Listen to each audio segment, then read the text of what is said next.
안녕하세요. 아더맘입니다. 저는 많은 분들이 행복하게 지내시길 바라는 사람입니다. 특히 개인이나 가정이 돈 때문에 걱정하거나 두려워하지 않는 그런 삶을 사시길 바라고 있습니다. 오늘은 지난번 올려드린 타이거 글로벌 리튬 2차 전지 영상 아래에 달린 댓글에 대한 궁금증 해결해 드리려고 합니다. 열심히 공부했습니다. 첫 번째는요. 합성이 뭔가요? 이름 보면 타이거 글로벌 리튬 2차 전지 가로 열고 합성이라고 써 있거든요.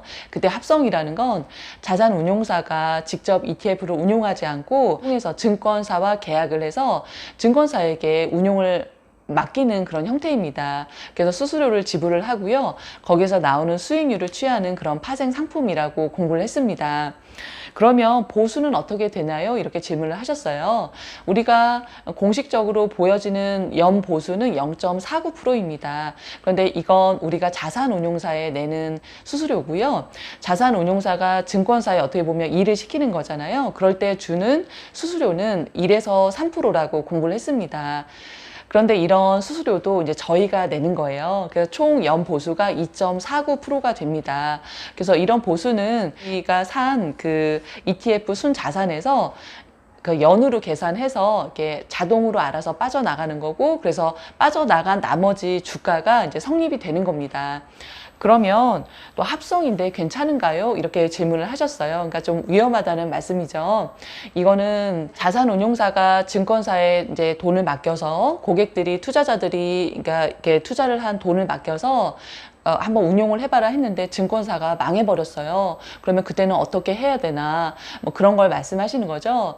그럴 때를 대비해서 자산운용사는 그러니까 증권사의 어떤 담보를 잡습니다. 주식을요. 그럴 때 90%를 담보로 잡았을 때 10%는 만약에 증권사가 망하면 손실을 우리가 볼 수가 있잖아요. 그럴 때 그 한도를 5% 이하로 제한을 했습니다.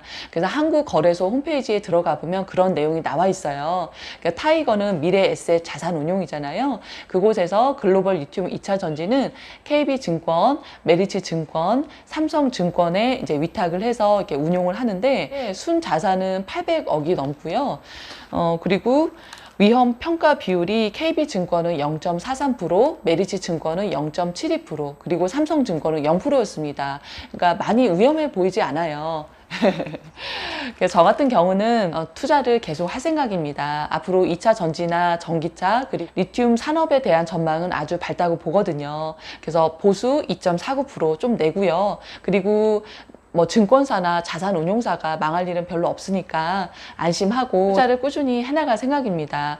우리가 내는 그런 보수보다 저는 수익률이 훨씬 크다고 보거든요. 그래서 저는 5년, 10년, 20년 꾸준히 살 생각이에요. 지금 40 중반이니까 앞으로 너무나도 많은 날들이 있습니다. 이렇게 공부한 내용인데요. 제가 잘못 알고 있는 내용이 있다거나 그런 부분은 댓글을 달아주세요. 그럼 제가 다시 공부를 해서 올려드리겠습니다. 그러면 오늘 금요일인데요. 주말 잘 지내시고 또 다음 주에 찾아뵙겠습니다. 안녕히 계세요.